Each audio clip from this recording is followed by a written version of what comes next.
Welcome to our latest A Conversation with podcast. I'm Lewis, and today I'm joined by two independent reviewing officers, or IROs for short. Good morning, my name's Matt. I'm an independent reviewing officer from Dudley. I have been doing the role for nearly 4 years now. So, yeah, some people might say I'm a veteran at this. I'd like to introduce Becky. Hi everybody, so I'm Becky and I'm also an independent reviewing officer, but I'm quite new to this role, so I've been in post about 7 months now, and yeah, it's something that I've wanted to do for a long time. Just obviously I've been exploring different avenues and it just felt like a good time to come into this role just because I've been in Dudley a long time, and you know, the main focus for me was to be part of the young person's journey, especially doing like child looked after reviews and being able to have some influence on their care planning, and you know, just to build them relationships really, which is really important to me, I think, as a social worker. And it's nice to be able to, you know, be part of that young person's life and just be that consistent person really, I think, for them. Yeah, I absolutely agree, Beck. I think you're right. I mean, my role is slightly different to yours. In the main, I cover and chair child protection conferences. But it is about making that difference, isn't it? You know, working with families, trying to offer that support when it's needed, trying to identify what the needs of that family are. As I say, I know your role's slightly different, isn't it, when you're there to oversee the, you know, the care planning side for the young person. But I think, yeah, similar to yourself, I think, you know, I came into the role because, you know, as I say, wanting to make that difference, wanting to have that direct contact again with children and families. I think, you know, in a previous role as a team manager, I was kind of removed from that. So I think, you know, having, as I say, that direct contact with children and families again, it was certainly a big part of me applying for the role in the first place. And as I say, trying to make that difference and try and progress things for children and progress things for families. It is very difficult because, you know, we're all, you know, facing a lot of high demands, workload and things like that. So trying to keep progress on track for a family or for an individual child is very difficult sometimes, which is where our role comes into it, because we have to oversee that and make sure things are moving forward constantly. And I think it's also important to note, you know, the IRO role is being able to take a bird's eye view of what's going on. You know, whilst we are under the local authority and we are all trained social workers, we are independent to the social worker, and, you know, our role would be very different to them. They would be the ones that would be doing the day-to-day stuff with the young person. They would be the go-to person for the family, for the young person, where we might not have as much contact with them, but equally, you know, we have as much influence on their decision making and making sure that, you know, we keep the right plan for them, but also stop like drift and delay, because that's really important in terms of our independence and making sure that everybody's doing what they do need to do for the best interest of that child. So, I agree with that, but I think it is about pulling things together, isn't it? You know, because quite often if we don't have the oversight of that care plan, as you say, things can quite often drift, can't they? But what that does is it brings everybody together. You know, having a child looked after review or even a child protection conference, it brings that plan together so everybody knows what the strengths are, everybody knows what the worries are with that particular situation, and also we're discussing the plan as a collective, as a group, you know, because it isn't just to rely on the social worker to, you know, move things forward. Safeguarding and working with children is everyone's responsibility, isn't it? It doesn't just fall on one particular profession. So what we do in our role is that, you know, we do have that oversight to make sure things are moving in the right direction. We're a stickler for timescales. We like to make sure things are done on time and when they should be. But it just creates, and what we try and create is that working together mentality. And I really want the children and young people to get involved in that as well, because essentially the plan is their plan. You know, and we can come on later as to what is a plan, what is an assessment. But essentially we're working for them, but everyone's got to be, you know, moving and pulling in the same direction. And I think if we don't have these periodic reviews, you know, child looked after reviews, which ordinarily take place every 6 months, same with child protection conferences, if we don't have that oversight, how are we certain that the plan is moving in the direction that it should be? And how are we certain that any differences and any changes are being made? Because that's quite often why we're involved in the first place. We're not expecting perfection. Perfection doesn't exist, but, you know, we want the best outcomes for children and the best outcomes for families at the end of the day. and you touched on there about like young people being part of their planning, and participation is something that's really important. And I think for me, coming into this role, one of the things that I'm trying to work on is to get young people involved in their planning, and they need to understand that they don't need to be in the meeting, they don't need to sit and contribute face to face if they don't feel that's the right thing for them, although some young people really enjoy that, and actually once they've done it they want to do it again and again. But we can start that relationship and that participation in lots of different ways. There's advocates that we can use. Some young people like to do a voice note and send it to me, or send it to a teacher or to their carer, depending on who they feel comfortable with. Some young people like to be in the background but not contribute, but they can hear what's going on, and then they might contribute later in a conversation. So there is lots of ways that we can be creative around all our young people, being part of their planning and their journey. And an example of that is a young person that I've only just recently became the IRO for, hasn't really been involved in their planning up until recently, and they're 16 and they're coming to a crucial time in their life where they're going to be leaving school soon. We'll be thinking about them becoming 18 in a few years' time, and it might seem a long way away for them, but actually that time's going to go really, really quickly. So what I've done, I've spoke to that young person about, it's not about you being in the meeting and listening to all the professionals talking about you, because she feels that's really uncomfortable for her, but it's about getting the best for her when she does turn 18. And even if she can just tell me what it is that she would like, in terms of her career choices, maybe she wants to learn to drive, maybe she wants to go to university, we can start to look at planning at that point now while she's only 16, and it'll give us lots of opportunity then to reach out to other agencies, to other people, to try and get the right support in place. And I think that's what you're talking about with the planning, really. That's where it comes crucial to making sure that we get the right steps in place, but we're leaving enough time to get the right outcomes for our young people. But I think to get to that point, it just kind of emphasises the point of having to know your children, doesn't it? Having to know your children that you're working with, know your families, the importance of having to build that relationship and build that rapport, because I think we all learn in very, very different ways, don't we? Some people learn visually, some people learn by what's on a screen, for example, or just having a conversation, or via reading, whatever it might be. We all receive information differently, and I think getting to know your children, getting to know your young people is absolutely crucial, because it is about trust building. We have to build trust. If we haven't got that, it's really not going to work. And obviously what you said there, Beck, about a young person who's approaching 18, coming to a very, very important period in their life, massive transitions. And as we know, when children become 18, the support network around them is very, very different as well. So, as I say, it is about looking at getting their views, really. The professional term goes getting the voice of the child coming across, but it is so important, because if you haven't got the voice of that child, and that goes for families as well, and haven't got their viewpoint on how they see things and how they perceive things, how are you going to be able to support and put that in place? You need to know where they're at first in order to build upon that, really. Absolutely. And I think that sometimes can be difficult, really, because we don't get to see our young people, weekly or every few weeks like the social worker does. It's really, really important to have our time with them that's like meaningful and purposeful, so that, we can leave something with them that reminds them that we are there for them. We've got technology now, we've got WhatsApp and all the different things that we can use via the internet and stuff. And,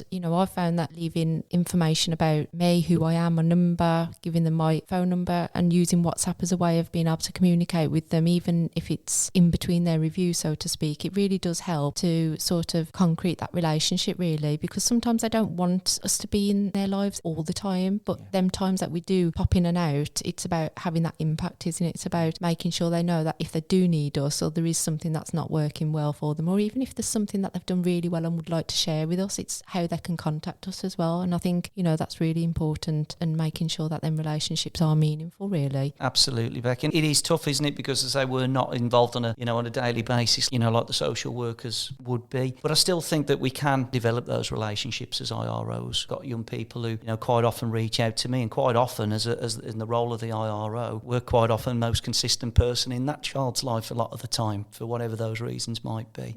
So, Matt, with the child participation, young person participation in your role in child protection, how does that work? Well, Becky, it's quite difficult sometimes, because obviously when cases are presented at child protection conference, sometimes, the children are often very young or even pre-verbal, so it is difficult to obviously get the child participation there, and quite often you're reliant on the social worker's assessment at that point, and, their observations leading up to conference of what that lived experience is like for the child. But what we are trying to do is trying to get children children more actively involved in child protection conferences. It isn't always easy because obviously when we're at a child protection conference, they're there for a reason. We're there because there are some concerns, there are some worries there, and it's balancing whether it's appropriate for that child to be in that particular conference based on potentially the traumatic experiences they may have faced, the appropriateness of the information being shared, for children as young as that. So there are a lot of factors leading into it. I find it, a little bit easier with children who are much older. Perhaps, they've lived through that experience themselves, so it's nothing that's new to them or nothing they're not aware of. It really, really does depend on the circumstances. But, I've had a wonderful case recently with two young people who were around, roughly speaking, 14, 15 years old, and they were so insightful into what was going on for them at home. It was a real delight to work with them. And it was great because they presented themselves at conference and they were able to really, really give myself as the chair and the other conference members a real flavour of what life was like for them. And actually, Mum was in that meeting as well. And I think it was actually quite eye-opening for her. I think as a family, they hadn't probably reflected on what their life was like for each other. And actually, when the children and young people started opening up and started saying, well, actually, I'm not happy with this. I want this to change at home. I'm not going to go into the details around it for the confidentiality side of it, but it was really, really refreshing. And we were able to actually put quite an effective child protection plan in. The beauty of that particular case was a lot of the emphasis was on the family. The professionals that were involved actually weren't having too much of an input. So that was kind of the ideal, really. But yeah, we do need to be better at getting young children and young people involved more in child protection process and gathering their voice and gathering their views. It should be within the pre-meeting reports, which is what families should get sight of before coming to conference. The voice of the child should be coming through within that report and within that assessment. And I suppose that brings on to the question as to what is an assessment, doesn't it? What's that about? What does that mean for families? What does that mean for children and young people? We throw these buzzwords around all the time, don't we? Assessments, plans and things like that. And essentially an assessment is looking at that life experience for the child. What are they experiencing as an individual, as a family? What's working well? What are the strengths of the family? What can we praise? What can we work upon? But also as well, it is about looking at what some of those concerns might be. What's maybe not working so well. And that's okay. And I think a lot of parents come into conference thinking that they're very much being judged. I hear all the time that saying, you're saying I'm a bad parent, I'm a bad mum, I'm a bad dad. It isn't about that. It's about actually taking that sometimes responsibility and holding your hands up and saying, you know what, things aren't perfect. And that's okay. Things aren't necessarily perfect at home. What can we do about it? And what I try and do in conferences that I chair is just try and get an open and honest approach to this. It isn't about judgment. It's about looking at the situation, looking at what those dangers and worries might be for the child and looking about what differences that we need to make. Pretty simple. And it is about working together. A child protection plan or a child protection conference, even when we're going through it, won't work unless we have that honesty and openness from parents and from professionals as well. It works both ways. It isn't a one-way street. But we do need that. And what we're trying to create as well is that working together mentality. Another buzzword about restorative practice and that restorative approach. That is exactly what it is. It's working with families, not working towards them, being directive. It's about getting them involved in the plan, getting them buying into the plan, And when we're discussing at conferences, we come to the part of the meeting when we're looking about, okay, what needs to change? What can we do? And yeah, some professionals might make suggestions saying, actually, I think that, trying to use an example here, let's use one with home conditions. By next week, the kitchen needs to be cleaned, there needs to be foods in the cupboards, whatever it might be. You'll talk about, that's what needs to be done. What are you going to do to get to that end point, okay? Families need to be on board with that, and families need to be agreeable to that process of how you're going to get there. And as I say, that is what that working with is about. And if families aren't happy with, not quite happy with doing that certain element, okay, then what can we do differently to get to that end goal? So it's looking at what the end result's going to be, how you're going to get there, and what families are agreeable to doing. Yeah, absolutely. Matt, I think you've picked up on some really crucial points, and I think there is a lot of development that's going on in children's services at the moment. And one of the main things that we're also trying to implement within the child looked after reviews is obviously young people feeling confident and empowered enough to chair their own reviews. And again, like I mentioned before, around participation and young people not necessarily wanting to do that straight away. I think for me personally, and I'm sure I can vouch for other IROs, it's about giving them the confidence to do that maybe in the next 3 or 4 reviews in the future, and just giving them the opportunity to participate how they would like to, and that build up to them being able to chair their reviews in the future, really. You know, you talked there about like assessments and plans and things like that. And, you know, the social worker keeps an updated assessment on all our young people who are looked after, just to see where we're at in terms of permanency, because we know that that's quite fluid and things can change for them. It can change for their birth family. Sometimes, you know, we need to make sure that they are where they are because it's the right thing for them. Sometimes young people could go home or to a family member, and that is always needing to be assessed all the time. So, you know, that is why it's really crucial for that young person to be part of that planning, because what the social worker might say they need, they might not think they need that, or they might want to stay where they are. And, you know, whilst we do have to make decisions, unfortunately, that sometimes they don't want to hear, we have to consult them, we have to have their view, because otherwise we're never going to get the desired outcome, really. And it goes back to that point about building that rapport and building that trust, isn't it? You know, that the young person needs to be confident enough that actually I can talk to my IRO. And it doesn't necessarily need to be in verbal communication either. It can be in written form, or there's a manner of ways. You know. A lot of the young people we work with, I mean, myself being new to the role, I'm a new IRO for a lot of my kids that I'm working with, and they've had a lot of changes. You know, they've changed families, they've changed social workers, professionals, schools. For me, I'm probably just another new face for them, somebody that, you know, is going to let them down potentially, or they can't trust. And I'm not going to in one visit be able to say to them, yeah, I'm going to be around for the rest of your journey in care or whatever, because they probably don't believe me. But it's showing them, isn't it? It's about, you know, being consistent and just not promising them anything you can't keep, just being able to, you know, have them open, honest conversations with them, allow them to say what they want to say, and start that beginning of that relationship. I agree. I think transparency is so key. I think it is so important to be transparent. I think in my experience of working with young people is that they don't want the fluff, excuse the expression, but they just want to be clear. They want to know. They want to know what their options are. Yeah, you know, absolutely. They want to know if they can go home or why they can't go home. They don't want to hear the ins and outs. They want that honesty. They do. Honesty, and give an understanding as to why that decision is made, or why that, you know, why it can't be made. Because sometimes we are in positions, and I agree with what you said, Beck, you know, we have to be realistic. This is the situation. There is a lot of turnover of social work staff, and with IROs as well, you know, and quite often young people through there, especially, you know, if they've been in a child in care from a relatively young age, have had a lot of people come in and out of their lives, and it does impact on that ability to trust an individual. It would for anybody, you know, and you have to, you know, factor in as well that, you know, those children have had some adverse life experiences, more often than not, a lot of trauma going on in their own lives. So consistency and transparency for me is absolutely crucial to that relationship building process. And like you said, you know, about trying to get children and young people involved in their child looked after reviews, it's meeting them where they're at, isn't it?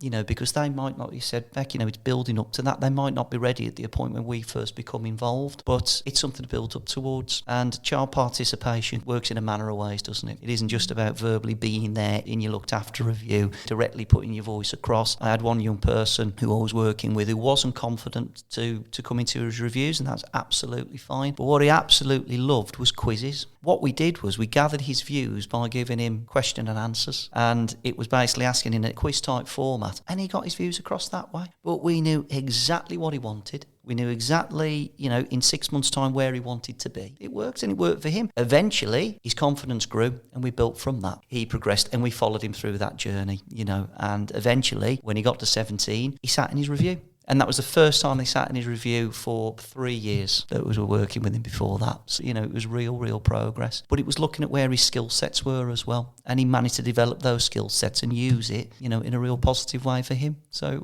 was really quite a good outcome. What was your experience, Lewis? Did you ever get asked to participate in your reviews, or did you ever sit in them? I didn't really sit in my reviews. I didn't have the confidence to. I got a supply teacher or someone that used to support me in school she took my views and took them in to the meeting, and then came back out and told me what had happened with those, really. Did you feel, Lewis, that you were listened to by your IRO or by your social worker at the time? With my IRO, I didn't really actually speak to her much. The only thing that I can actually remember from my IRO is they told me that I wasn't ever going back to on my home. That's all I can remember of my IRO. Okay. And I can imagine, and only imagine, that when you receive that information, that's obviously very difficult information to take on board, isn't it? Did you appreciate that honest and open approach, though?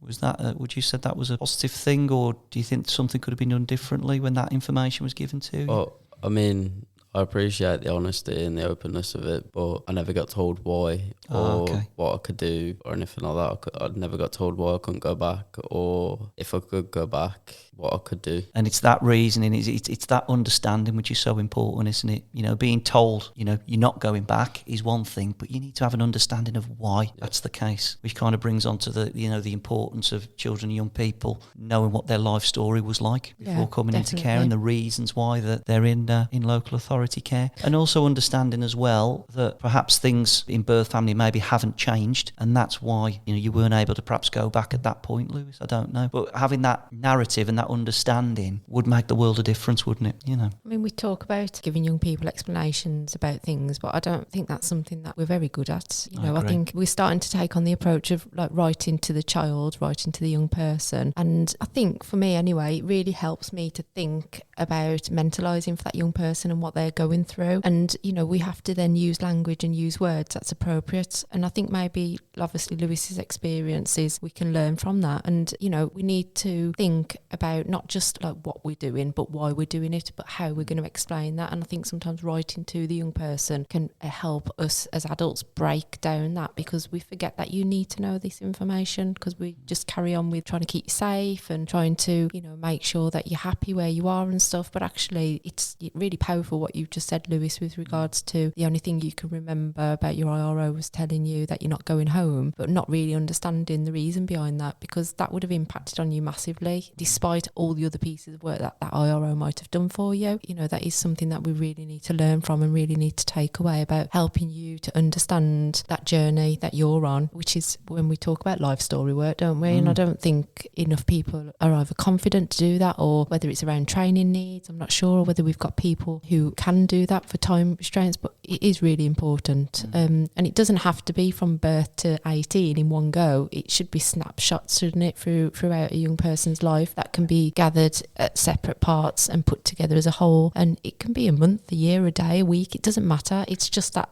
snapshot of your life that helps you understand why and where you are at that moment, so you can rationale that information and sort of try to move on, I suppose. I think you put that across really well, Beck, to be honest, about the importance of life story. And actually it is absolutely crucial. It is such an important but sensitive piece of work. It really, really is a sensitive piece of work quite often. And I think, you know, you touched on resources there, and it's a reality, unfortunately, that I think a lot of social workers don't get the time to deliver life story work to the level they would want to, you know. So I think there is that need. I also really think it's a very specialised role to deliver life story work. You know, it has to, again, be at the pace of the child and young person. It has to be done in a way that they're going to accept and receive that information. It is not a quick piece of work. But again, going to the point of consistency, and like you said there, Beck, those snapshots need to be done at the point of when that child comes into care. It needs to be done immediately. It should be an ongoing process. It isn't something that should be done, you know, and pulled together within a month, for example. It needs to be ongoing from day one. And quite often, you know, being honest and real about it, it quite often hasn't been that. And sometimes life story work, and I have had experiences where life story work has been rushed, and there's certain elements of that child's journey that have been missed out of that life story. And that can be really, really detrimental to that child and young person in later life. And I think we do have to factor that in. Like I say, my view on life story is it's such an important but such a sensitive piece of work that we do with children. You know, they need to be involved in that process, but we need to make sure that they understand. You know, it's not just about delivering the information. You want to make sure that that young person understands the reasons why they are where they are.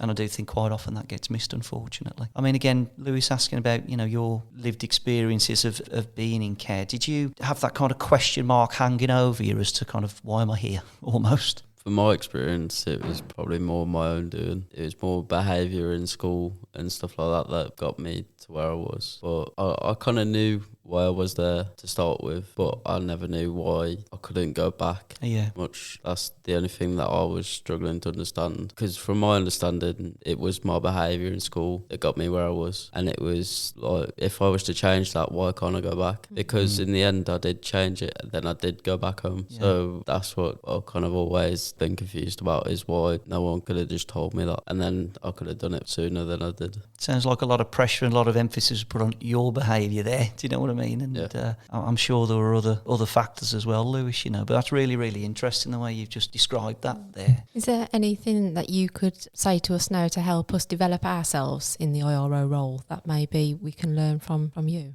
Don't really know, to be honest. I didn't really have anything to do with mine after she kind of told me that I was never going home. And then once I actually got home, I really never spoke to her after that again, to be honest. Would you have liked to have had a relationship with your IRO? Do you see them as crucial in your journey? For me, not crucial. But when I first came to work in Dudley, she said she wanted to speak to me and get my views on my experiences with her. And we did have a good conversation about it. I think she understood that what she said did have a big impact on me. Yeah, that is good. That's probably given you a little bit of closure as well, hasn't it, really? Yeah. From that, so that is good. But yeah, I mean, I think it is a tough one, isn't it, Lewis, the role of the IRO, because we do kind of dip in and out of children and young people's lives. We're in that overseeing role, so a lot of the stuff that the IRO does is often quite goes on behind the scenes, perhaps, especially if from your experiences you weren't attending your reviews, were you, at that point, which is absolutely fine. But it is the responsibility of all of our IROs to, as I say, meet the child where they're at, and if they're not attending their reviews, we should be consulting every few months with that child and young person, checking in with them. It doesn't have to be anything big. It's just a, hi, how you doing type of conversation. What you've been up to the last couple of months since I've spoken with you. It can really be simple, but I think the importance for me is that your IRO needs to be visible. They need to know that, oh yeah,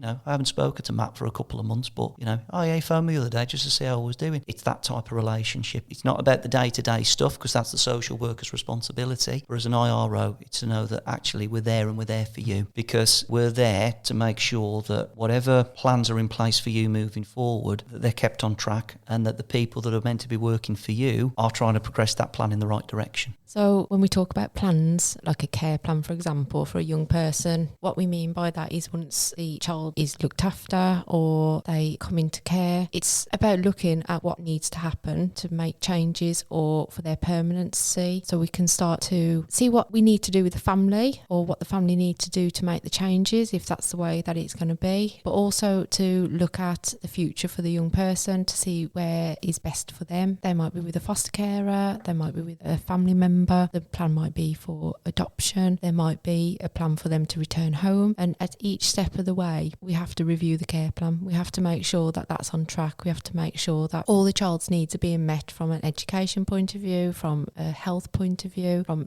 other agencies that are involved, a mental health point of view. It's really important that, again, the contribution from the young person, if they're old enough and able to do that, is really, really important, because they know themselves best. They know what they're going through. And it's really important that they can also have a say around what they would like. And again, sometimes we can't always guarantee what they want is going to happen, but it's about having them conversations and being able to explain to them that that's not what we can do at the moment, but this is a solution, or we could meet you halfway, or work towards it if it's something that's achievable. So it is about having them conversations and letting the young person know what their plan is, but how we might be able to get to where they want to get in the future by doing X, Y and Z, or somebody else doing X, Y and Z. And that's really, really important. Obviously family, wherever they're involved with the young person still, them being able to be part of the reviews, being able to contribute in the child's reviews as well is really important. And they might not be part of the plan moving forward in terms of the young person going home, but again, I think for the young person it's really important that they know that their mum and dad are still there, or they've got a family member who's important to them, who are still there and are still listening. Again, that's something that we need to encourage parents to come to and be there, and that might help the young person to want to contribute as well, if they know that they've got somebody there who's important to them. It's a really difficult time for anybody in that situation, really. Like you just said, Becky, even if the parent can't be part of the permanency planning for the child, for whatever those reasons are, getting their contribution is so important, because again, it's that visibility, isn't it? It's that young person seeing that, okay, maybe I can't return to mum or dad at the moment, but they're still here, they're still contributing, they're still taking an interest in what's going on in my life, and that can be really, really important. But yeah, going back to planning, a lot of what you said there is about the smart planning principles, isn't it? When we're putting plans in place for young people, they need to be achievable, they need to be realistic. We're only going to get to that if we get that contribution from the family, from the child, from the young person. You need to meet them where they're at. moving kind of on from child looked after to child protection, when we're putting plans in place for families, I say right at the offset, this is an outline plan. Plans are fluid, they change. There could be a change in circumstances next week. That could completely change the plan, completely change things. And I think it's actually really important as well for plans to be achievable and realistic and not necessarily overwhelming families with so many things and so many professionals going in. There are situations where there's a high level of need for a barrel of support to go in there. But actually, if you put all that support in at one stage and at one time, it's not going to be achievable. So I actually think it's more realistic to put 2, maybe 3 steps into that plan and say, look, this is where we want to get to, and we'll come on to these points maybe in 6 months' time. But for now, over this next 6-month period, we're going to do X, Y, and Z. And for me, I think that's a better and more realistic way and more of a bite-sized way, I suppose, working with families, really. You mentioned there about over-support, and again, it crosses over between the child looked after reviews and the child protection reviews, but that also is a crucial part of our role as well, is that oversight and that being able to look down on the situation. We can sometimes see that there's far too much going on for this young person or this child, and I think that's the beauty then of being able to sort of streamline that support and get people to think about what is important now, what does that young person, what does that family need now at this moment in time that's going to be able to help them to move forward. And too much support is actually as bad as not enough support. Correct. Especially, when there's a lot of trauma, a lot of difficulties going on in families' lives, the last thing they need is this, wealth of support coming in.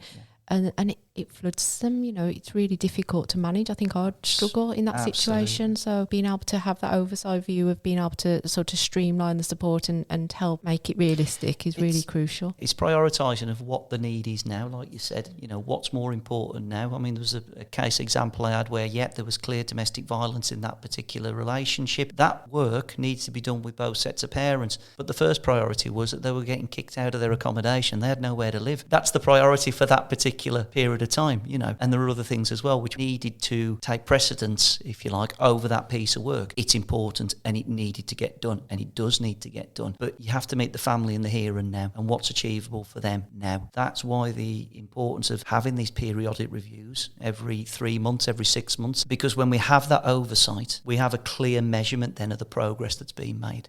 So okay, mum and dad, at that point you didn't have nowhere to live. We're 3 months on now. I'm really pleased you've got your own accommodation now. You've been settling in over the last 3 months. Okay, now we're here. Maybe now we can look at addressing some of that work we saw at the initial conference. And it's just about realistically planning for families and for children. And I think that covers over to child looked after as well. And we've talked a lot about young people participating in their reviews and conferences and how they can do that. I think also, Matt, we need to mention around like younger children, like babies, pre-verbal children, and even children with special needs and disabilities. We work with all different children, and we have to obtain their views and their voices in whichever way we can. And some, especially younger children and some children with disabilities, they just can't attend their reviews for whatever reason. So, it's really important to think about how we can build a relationship with them and our other ways of communicating, observations and play, visual aids if we've got children who have got disabilities. And that relationship there is key, because I think the observations of seeing how children are with certain people and in their environment and in different environments, you get to know them without needing a conversation, if that makes sense. So that's where that relationship is actually key, and being able to have the voice of the child without having a conversation with them, really. Absolutely. And I think it also as well, you need to draw upon your multi-agencies that are working with children, nurseries, for example. If we're talking about pre-verbal children here, nurseries have large part that day-to-day contact with them that us as child protection chairs and IRO certainly wouldn't have, and not even the social workers would have. So they're going to pick up on a lot of those observations, presentation, behaviour of the child on a day-to-day basis, and that is absolutely valuable information. Is a child distressed in a particular set of circumstances? Is a child happy in another set of circumstances? Those environmental factors really come to life if you kind of draw on the experiences of other agencies working with the family.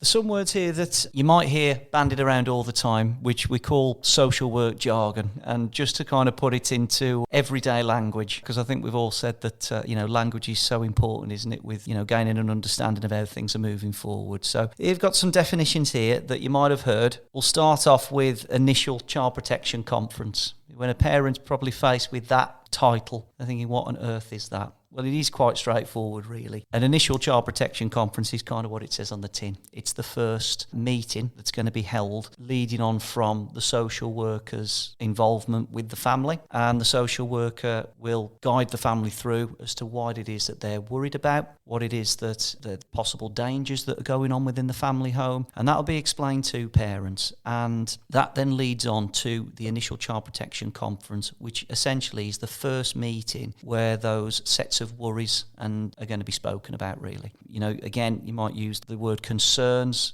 is bandied about quite a lot. You know, and again, what does that mean, concern?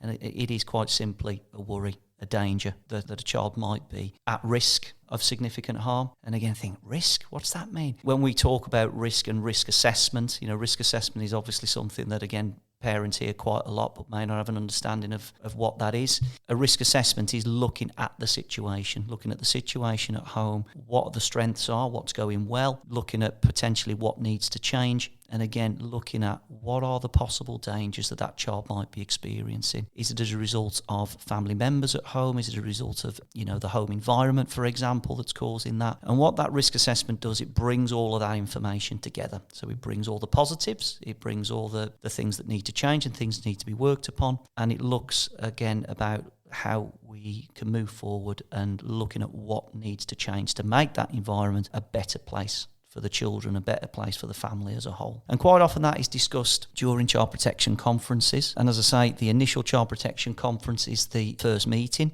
Once all these worries get discussed and the decision may be then made to place children onto a child protection plan, what then happens at that point is that we will review that plan. So what is, you know, we need to keep an eye on how things are developing. So we'll put some safety measurements in for children and for family, and we'll also put that support element in as well, where, you know, families have got all the support they need to make those positive changes that we're looking for. But our role as child protection chairs and IROs is to keep an eye on that progress, you know, to consistently review, to make sure that the outline plan is moving forward as we expect it to do so. So we will then, from the initial child protection stage, hold a first review child protection conference, which is within 12 weeks. So it's a 3-month period when, you know, we'll have oversight on how things have moved forward within that 12-week period.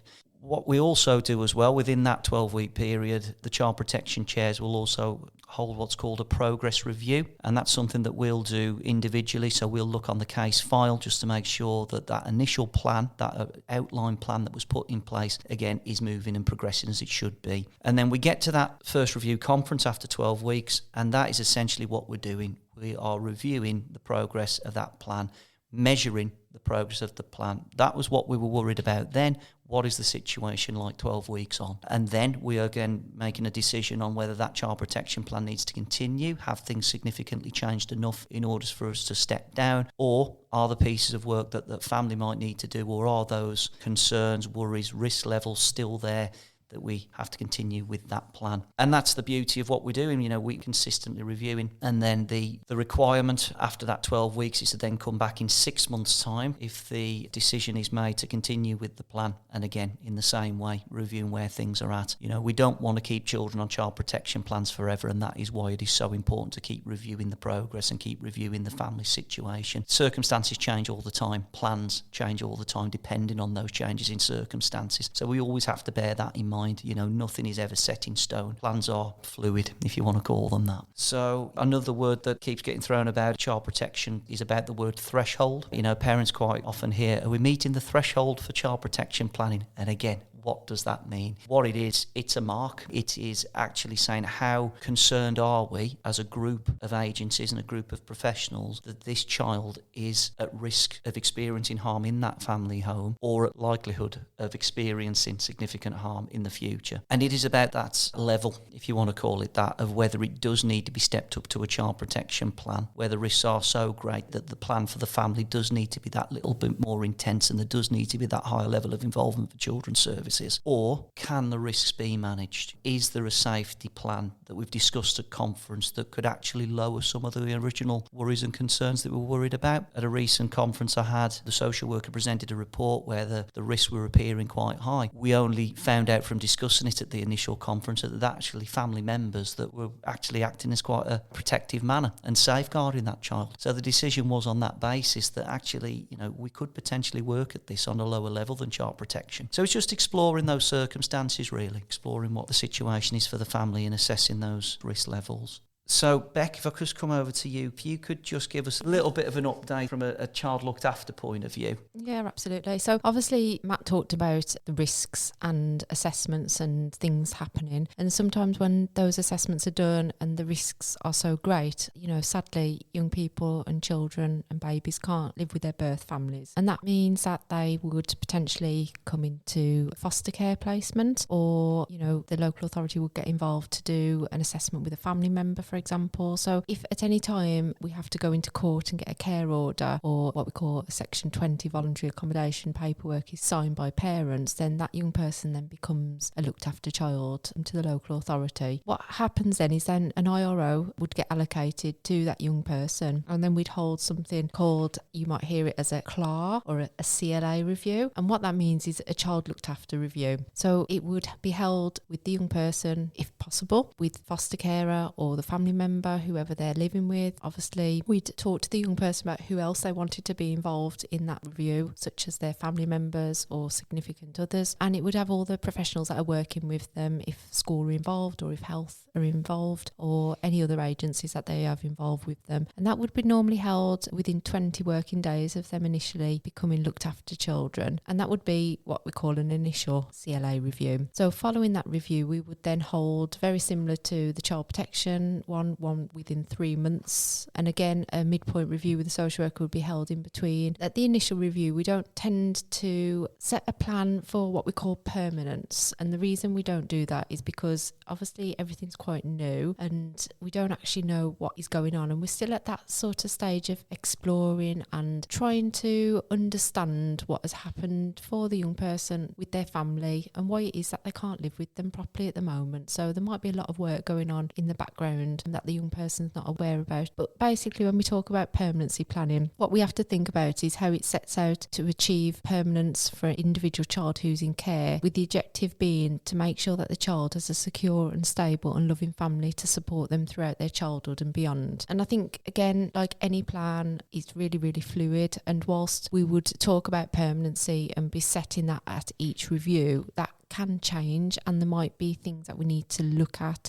to progress in the future, such as reunification, or such as them going to live with a grandparent or an auntie or an uncle. So permanence changes throughout a child's journey and throughout their lives, and it's really important to sort of, I suppose, remember that, but also that the other side of it is that as a local authority we need to make sure the child is stable and secure wherever they are at that moment in time. Sometimes we might talk about advocacy, and I think as an IRO I would class myself as a child advocate, although there is an independent advocacy service that a young person can access as well within Dudley, and that tends to be if they're not happy with their care plan or they have made a complaint, which they're well entitled to do. But also advocacy can come from a member of a classroom teaching staff. It can come from a person that they know the best. It could be a YPA if they've got a YPA involved. It could be a support worker that they're working with through a voluntary agency. So an advocate can be whoever the child requests to be their advocate, basically, who they feel the most comfortable with and who can help them to understand and ask the questions that maybe they feel they can't at that time. Thanks to Matt and Rebecca for taking part in this episode. This episode has been co-produced by myself, Matt and Rebecca, and edited and produced by Vicki Silvester-Grant.